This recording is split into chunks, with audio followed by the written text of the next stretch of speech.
Hola a todos, yo soy Regina Franco, bienvenidos a otra sesión del podcast Coordenadas Virtuales.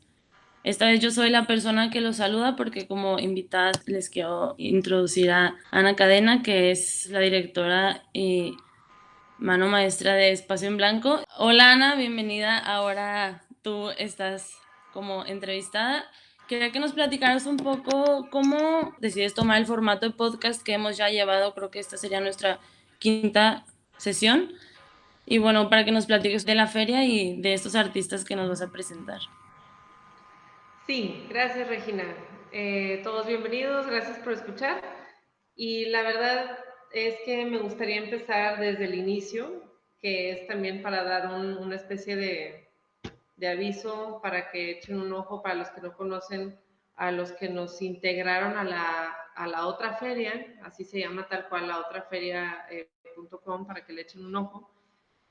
Básicamente fue Nina Fioco y Oscar Formacio, que manejan este espacio independiente, también esta plataforma autogestiva que se llama Error.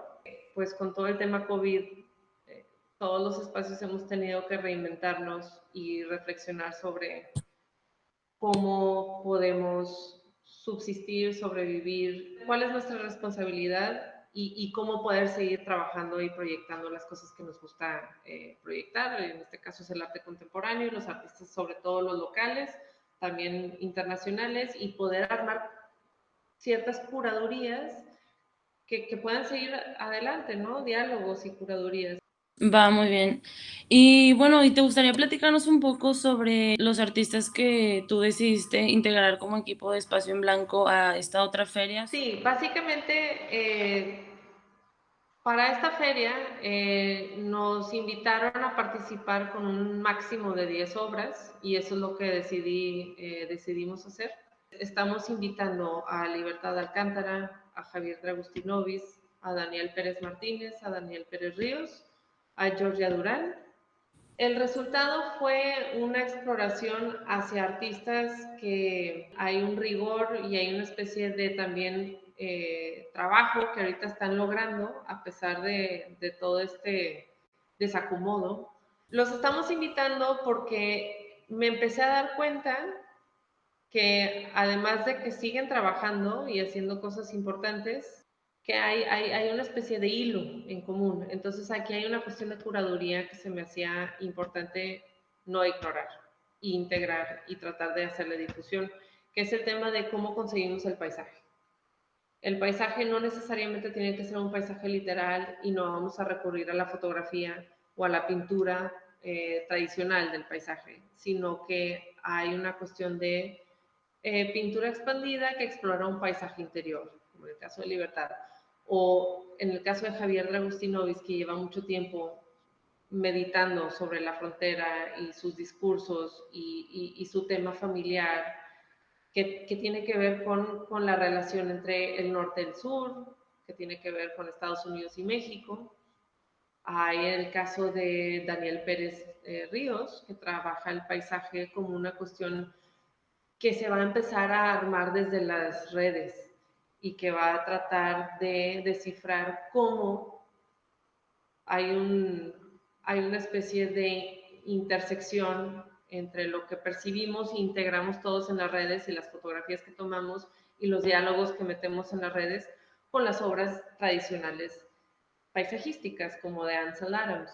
Entonces, aquí hay unos ejercicios muy interesantes que todos los artistas que integramos a la feria están trabajando. ¿Y por qué paisaje ahorita?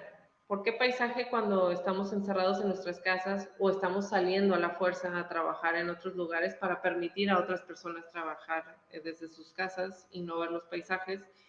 Es básicamente cómo podemos reflexionar el entorno en el que vivimos y qué distintas formas hay para aproximarnos a ellos. Entonces, esa es la intención de decir, bueno, Espacio en Blanco se acerca a la feria desde dos puntos de vista, del ejercicio, un poquito más intelectual y curatorial, que bueno, ya ustedes se valorarán qué tan profundo será, pero yo lo veo interesante.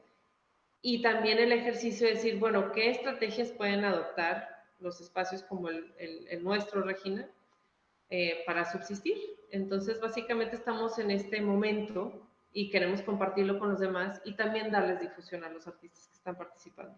Súper bien, pues muchas gracias y pues ahora le damos la bienvenida a nuestros siguientes artistas que se van a estar presentando un poco y hablando de sus obras que van a estar mostrando en esta otra feria, la edición número 4.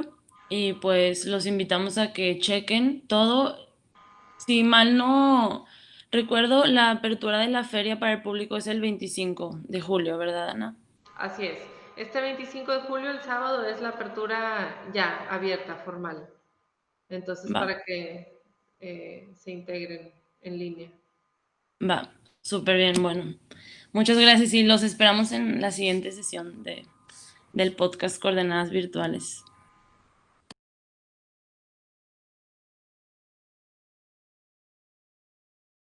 Yo soy Libertad Alcántara, soy artista visual. Yo estudié en la Universidad Veracruzana, salí de la facultad y me vine a vivir aquí a Monterrey. Llevo en Monterrey 5 años. Intento cada año hacer un proyecto diferente para la exposición individual y proyectos intercalados por ahí. Lo que voy a presentar ahorita en la feria es parte de un proyecto que se llama 80 metros cuadrados. 80 metros cuadrados es un proyecto apoyado por el FONCA en el área de jóvenes creadores 2020-2021. Es un proyecto de pintura en un término, creo que comenzando a ser un término más amplio, más como una pintura expandida en ciertos casos, que está basado en la casa en la que viví de los 12 a los 18 años. Yo normalmente trabajo el tema de la identidad. Creo que precisamente por esta condición de haberme movido de mi lugar natal, yo no crecí, bueno, yo nací en Coatzacoalcos, Veracruz, y después me fui a estudiar la carrera a la ciudad de Jalapa, en la capital, y ya después me vine para acá, a Monterrey. Y parece que no, pero sí es completamente otro país el sur de México que el norte de México. Son formas de pensar y de actuar y de simplemente como vivir el cotidiano completamente distintas. Para mí sí fue como un poco de shock cultural y como que necesitaba regresar, como saber quién era, como para estar en un contexto que no era en el que había estado toda la vida. Entonces comencé a hacerme una serie de preguntas y con esta serie de 80 metros cuadrados creo que doy por terminada esa etapa como de mi producción. Y entonces la casa es una casa de interés social que ahorita está abandonada. Entonces no solamente estoy averiguando mi persona, sino cómo incide el contexto específico en quién somos, en cómo nos percibimos a nosotros mismos y entonces cómo actuamos hacia el resto. Es un poco ese análisis, este proyecto. Y obviamente con las condiciones muy específicas de, bueno, este es un espacio determinado que son 80 metros cuadrados, lo que estas casas tienen, aproximadamente. Y va un poco de eso. También, obviamente, es mucho como análisis de la memoria, como memoria, identidad, contexto y como un ir y venir, que también aprovechando exploro los materiales. Los materiales que estoy usando, en gran parte trato como de la construcción en sí, integrarla también al proceso de la creación de la pieza. Entonces, de alguna manera, yo sí veo estas pinturas como obras más procesuales, vamos a decirle una especie de pintura procesual, donde el resultado es un tanto incierto, pero los materiales, el proceso y toda como el apego emocional y el apego de la memoria es el que he estado analizando. Es como una especie de paisaje de la memoria. No es este paisaje como delimitado por la línea de horizonte, sino por un horizonte más relacionado con la memoria. Y de nuevo es esta relación con tu entorno específico. Justo por eso hablo también de que son casos de interés social, porque este paisaje, este hecho que tú sales y ves un conjunto de casas exactamente igual y que lo que cambia es, porque incluso es un reglamento, en el reglamento está que tú no puedes transformar la fachada de tu casa. Y entonces todas las casas se convierten en otra cosa simplemente como por el pasar del tiempo. Y justo este paisaje es donde entra esta parte como de inconsciente colectivo que se refleja en la imagen, desde esta visión de que la imagen alrededor, o sea, la imagen contextual, tu paisaje, sí transforma tu entender el mundo y transforma no solo tu entender el mundo hacia afuera, sino tu entender el mundo hacia adentro y entender quién eres a partir de lo que está alrededor tuyo. Soy Javier de Agustinovis. Mi proceso artístico se alimenta constantemente de mi entorno. Mi trabajo es un diálogo permanente con mi memoria familiar y la geografía de la errancia que iniciaron mis padres antes de que naciera. Son indagaciones sobre temas como la dualidad, la identidad, la precariedad de la memoria, también el desarrollo industrial y el efecto en las familias. La suma de mi trabajo persiste el trazo del dibujante, la indagación del periodista, la necesidad de escuchar y narrar, la reconstrucción de un pasado elusivo, que es la suma de todas las memorias, las voces de las personas y el rostro de los objetos. El vehículo de mi obra incluye la escultura, el dibujo, la instalación, el video y el cine.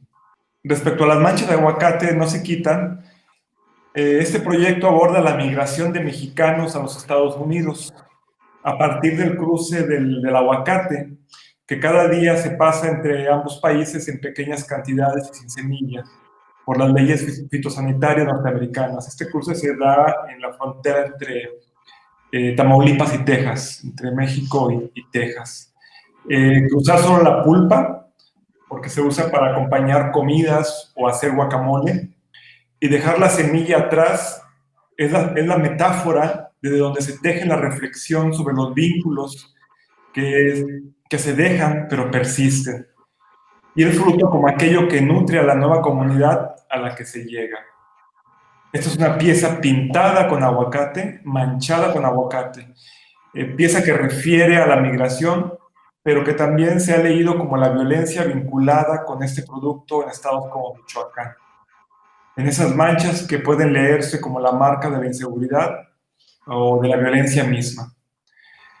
Al respecto de la pieza, Cirila Quintero, ella es investigadora del Colegio de la Frontera Norte y especialista en migración, escribió que la migración suele abordarse a través de la movilización física de las personas, de la reproducción de su cultura, pero poco se habla acerca de la migración por sus sabores.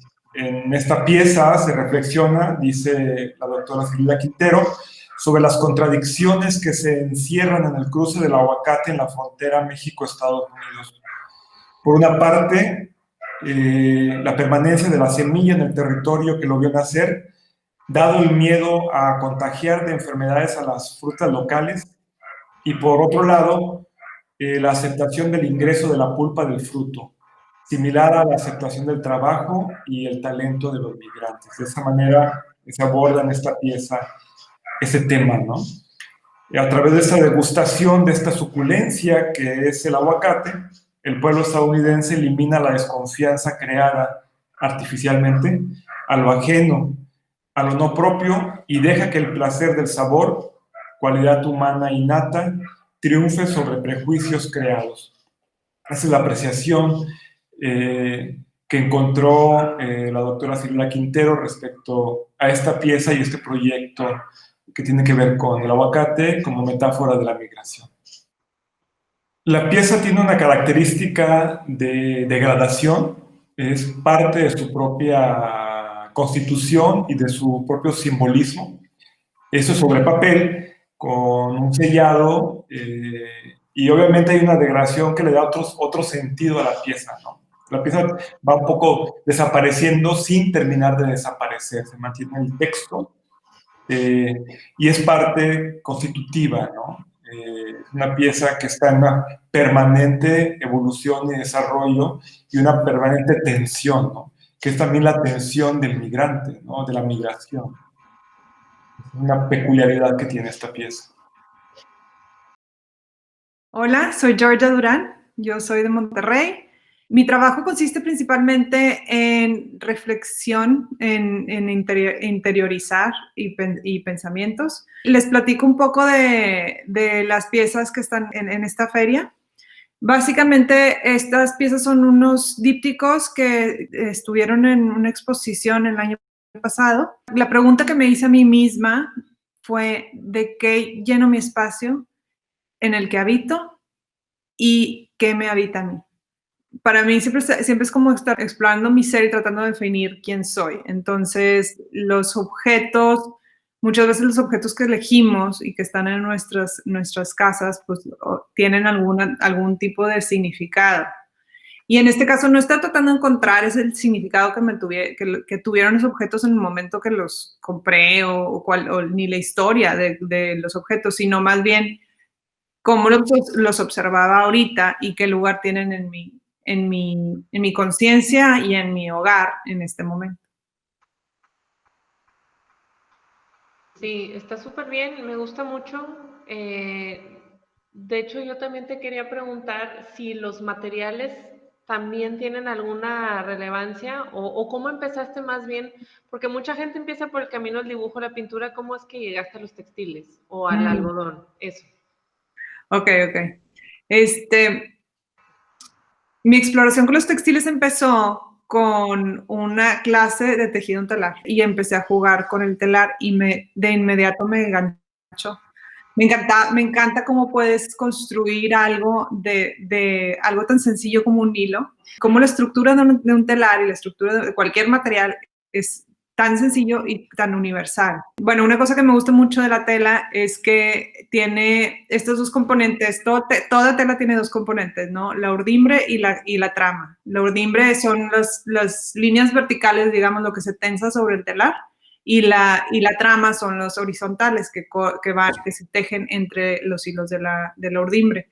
Entonces, para mí es como muy metafórico, porque habla de algo que existe, que es como rígido y no cambia, que es la urdimbre, y luego la trama que juega con estos espacios que hay, que deja la urdimbre y que de alguna manera puede expresar muchas cosas a pesar de o gracias a la estructura del urdimbre, porque igual, o sea, aunque la urdimbre limita, al mismo tiempo crea una estructura por donde puede pasar la trama y puede ser como una expresión.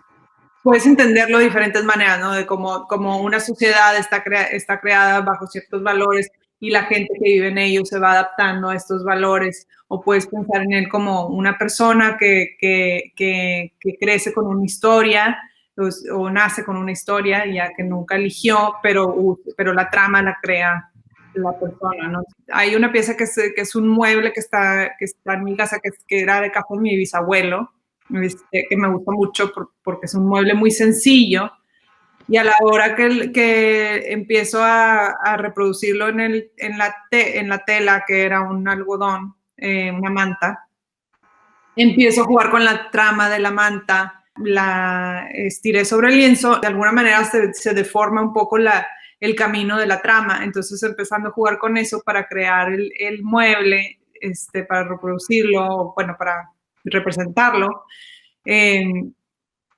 Como que sí, me hizo pensar en eso, como por el mueble hecho de madera, que tiene sus propias granos, ¿no? Que corren en diferentes direcciones, tratando de imitar eso dentro de la tela y jugando con la trama de la tela. Hola, ¿qué tal? Soy Daniel Martínez, soy de Tamaulipas, de Tampico principalmente. Ahí empecé en el 2009 con la pintura. Llegué a Monterrey en el 2014 y empecé a generar proyectos tanto en Tampico y aquí, aunque bueno, realmente aquí me formé ya toda mi carrera. Realmente me interesa abordar la pintura y de la pintura la geometría abstracta o la abstracción postpictórica, términos que se han ido acuñando a mi quehacer. Entonces, desde la geometría y el paisaje, lo que hago es que voy deconstruyendo o construyendo paisajes a través de la síntesis de revistas o cómics que he leído cuando niño o que he vuelto a recopilar porque me parecían muy interesantes, de paisajes que tomo fotografías cuando voy en el autobús, elementos que absorbo. Realmente voy absorbiendo un montón de imágenes y esas mismas las voy depurando y las voy pasando en limpio. Y a veces genero piezas y de esas piezas las vuelvo a desarmar y vuelvo a armar otras piezas como si fueran rompecabezas. Para el proyecto de Pabellón de Sosiego, que es del cual van piezas a la feria, que van a estar viendo probablemente en unos días. Tomé un elemento de la obra de un amigo mío, muy querido, Hugo Robledo, que cuando fui a su taller me gustó mucho. La pieza la compré porque me gustaba mucho y se llamaba Pabellón de Sosiego. Entonces tomé ese elemento y lo incorporé en mi obra, pero me gustó tanto que le di un protagonismo tal cual, ¿no? Entonces, luego él me platicó, ya avanzando yo en el proyecto, que esa misma pieza que él había pintado era una obra arquitectónica que ya no existe, era una concha acústica que había diseñado Mario Pani. Entonces me gustó mucho cómo otra vez se volvía a presentar esta síntesis, donde él abstrae este elemento arquitectónico y yo lo retomo de su propia obra y lo vuelvo a ampliar, lo vuelvo a desarmar, lo vuelvo a desarticular. Y en esta desarticulación anulo la arquitectura o la vuelvo a hacer presente, la deformo, la deconstruyo. Parte del proyecto también fue meterme un poco a estudiar la obra de Mario Pani, ¿no? Para poder entender lo que era desde su punto de vista el pabellón del sosiego, cómo volver a construir un pabellón de sosiego y plantearme eso, que es un pabellón de sosiego. Y otra cosa que me pareció divertida y al mismo tiempo parte del trabajo fue que decidí no hacer una pieza única, ¿no? De transportar todo a una pieza y de una pieza a otra, sino generar un ensamble. Una de las piezas que está en la feria, que es un conjunto de piezas que no necesariamente van de un modo. Yo propongo un acomodo, pero realmente se puede jugar con él. Y en este juego el ensamble aborda una idea concreta, no la pieza individual. Que me gustaba la idea de quitarle un protagonismo a una pieza y dejar que todo el conjunto fuera el protagonista de la idea, como si fuese una especie de cadáver exquisito o herramientas que se despliegan para mostrar algo más grande, que una pieza a veces por su formato no puede soportar. Parte del proceso, ya hablando del momento de sentarse a producir, pues realmente no ocurre dentro del taller, también ocurre fuera, como mencionaba hace un momento. En parte es caminar, aunque también ya no uso tanto mis pies, también me muevo mucho en bicicleta, pero tampoco es nada más usar el cuerpo en transición de un punto a otro, sino también los viajes que realizo. Estar en un aeropuerto, una central de autobuses. Casi no tomo fotografías, me gusta mucho más ver, porque también los recuerdos son muy importantes para mí, la manera en cómo olvidamos y cómo retengo todo eso y se vuelve muy poderoso a través de estas configuraciones. Porque de cierta forma soy alguien que camino mucho y viajo mucho. En un momento de mi vida viajé mucho. Entonces la cantidad de paisajes que estuve expuesto fue muy, muy grande. No nada más al paisaje urbano me refiero, sino también al paisaje natural. Y es extraño, ¿no? Cuando lo pensamos de esta forma. Ya no estamos expuestos al paisaje natural. Solo lo vemos en la televisión, en el internet o en las series que vemos. La construcción rápida de edificios y urbanización en las ciudades nos hace desconectarnos del paisaje natural. Soy Daniel Pérez Ríos, soy artista que trabaja con medios digitales y con tecnología. Radico y trabajo en Monterrey, México. Me formé como artista visual, pero tengo un background de ingeniero y tecnología y programación y del otro lado música. En el caso de esta serie, que es Aliens versus Ansel Adams, realmente empezó desde el 2017. Hice una exposición en Alternativa 11 que curó Francisco Benítez. Parte de cómo realizamos esa exposición fue investigar sobre el tema del antropoceno.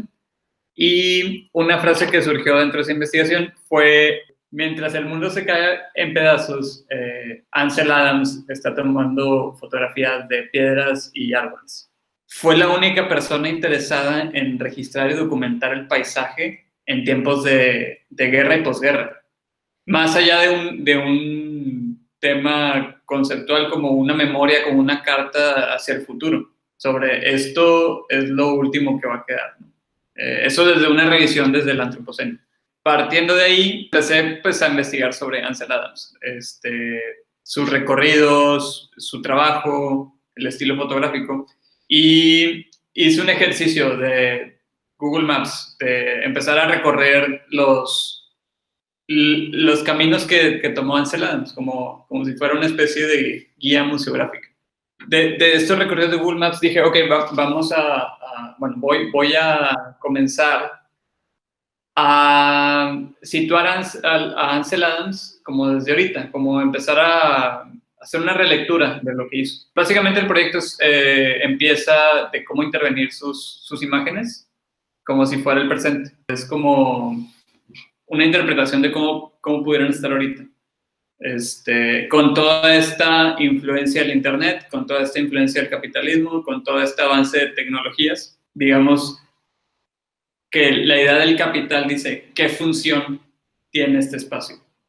Entonces puede ser ya sea una función de guerra, puede ser una función tecnológica. Por otra parte, la otra cara del proyecto es cómo trascienden estas imágenes de forma digital. Están estas como intervenciones de colores azules, que lo utilizaba como una especie de graffiti, como de vandalismo de la gente, ya sea de internet o gente física, hacia el paisaje natural. Algo que sucede muy fuerte en Monterrey, que es la ciudad de las montañas, es que la ciudad empieza a alcanzar a las montañas. Entonces, ha habido un desgaste catastrófico sobre las montañas, de colonias que se empiezan a formar en estos lugares. Entonces, es la misma idea de ¿para qué sirve este espacio? ¿Sirve para vivir? ¿Sirve para hacer una guerra? ¿Sirve para tener energía solar? ¿Sirve para qué? Todos los días vemos cómo se está destrozando los cerros. Entonces, yo creo que parte de mi influencia o creatividad es por todo lo que sucede en la ciudad, ¿no?